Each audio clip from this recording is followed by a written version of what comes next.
Jeudi 3 juillet 2025. Vous pouvez choisir de ne pas être une personne vaine. Partie 2. Jérémie sur Drill. Jacques 2, versets 19 et 20. Tu crois qu'il y a un seul Dieu? Tu fais bien. Les démons le croient aussi, et ils tremblent. Veux-tu savoir, ô homme vain, que la foi sans les œuvres est inutile? Notre foi sans les œuvres est stérile. Nous devons démontrer l'amour de Dieu, sa puissance, sa patience, sa foi, bref, ses attributs divins. Dieu ne peut le faire qu'au travers de nous. Il l'a voulu ainsi. Jacques 2, verset 26. Comme le corps sans âme est mort, de même, la foi sans les œuvres est morte. Avez-vous déjà vu un cadavre? Moi, oui. La destinée d'un cadavre est la tombe, car un cadavre ne sert à rien. Trop tard pour aimer, pour danser, pour jouer, pour marcher.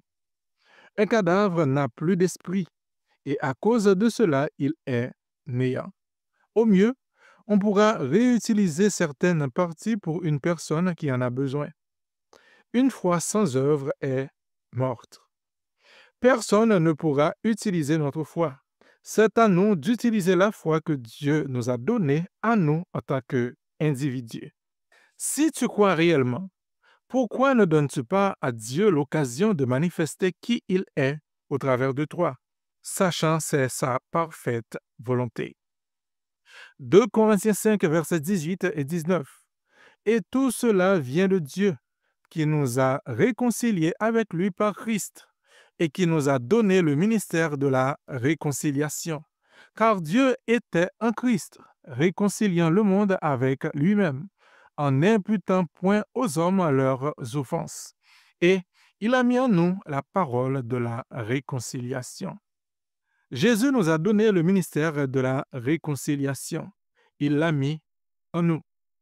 Je vous en prie, comprenez cela aujourd'hui. Ne regardez pas à qui vous êtes, mais regardez à ce qu'il dit de vous, à lui en vous, et à ce qu'il a mis en vous. En vous, en ce moment même, dort le ministère de la réconciliation. Cette femme que vous avez croisée dans le bus, vous étiez appelé à la réconcilier avec Dieu. Cet homme sur le trottoir, vous étiez appelé à le faire de même. Il y a quelque chose qui sommeille en vous. Lorsque le ministère de la réconciliation sommeille en nous, le Saint-Esprit sommeille en nous, comme Jésus dans la barque. Jacques 1er, versets 22 à 25. Mettez en pratique les paroles et ne vous bornez pas à l'écouter en vous trompant vous-même par de faux raisonnements. Car si quelqu'un écoute la parole et qu'il ne la met pas en pratique, il est semblable à un homme qui regarde dans un miroir son visage naturel et qui, après s'être regardé, s'en va et oublie aussitôt quel il était.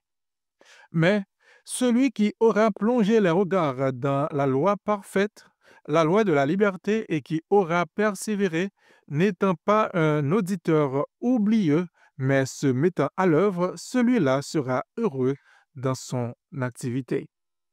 Combien de faux raisonnements nous font perdre des fruits? Personne ne le fait.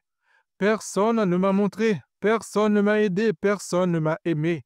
J'ai trop péché, je me suis trop trompé. Tout ceci n'est que faux raisonnement, contraire à la pensée de Dieu.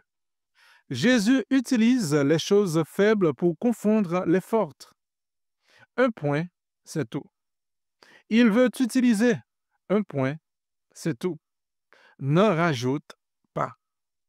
Fais taire ta pensée, ne dis pas mais, ne rajoute pas de mais à la parole immuable de Dieu. Celui qui a plongé les regards dans la loi parfaite et qui persévère. Si tu as abandonné, c'est que tu n'as pas assez persévéré. Il te faut à nouveau prendre une décision aujourd'hui. Ressors ton cahier de notes, celui où tu avais écrit ta vision, et confesse que tu persévéreras jusqu'à la réalisation de cette vision. Oui, c'est possible. Jésus l'a dit. Confesse que tu iras jusqu'au bout et que tu réussiras. Confesse que tu ne seras pas un auditeur oublieux. Il est écrit que celui qui est heureux dans son activité, dans ses actions, est celui qui pratiquera activement la parole de Dieu. Ne te permets jamais de remettre en doute la vision que Dieu t'a donnée si tu n'as pas pratiqué activement la parole au sujet de cette vision.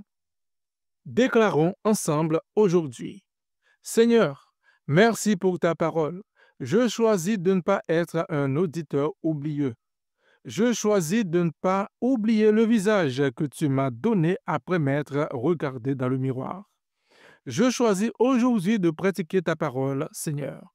Je te demande pardon pour le passé. Le passé est derrière moi.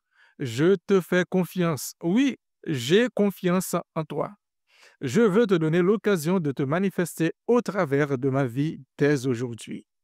Je choisis de pratiquer activement et avec persévérance ce que tu m'appelles à faire, afin que tes œuvres, celles que tu as écrites de toute éternité pour que je les pratique, soient vraiment pratiquées par moi. Je veux être tout simplement un disciple et porter les fruits que tu as portés. Je ne serai pas un cadavre spirituel, jamais, mais ta vie coule en moi, ton amour coule en moi, tes désirs coulent en moi. Je t'aime, Seigneur. Amen.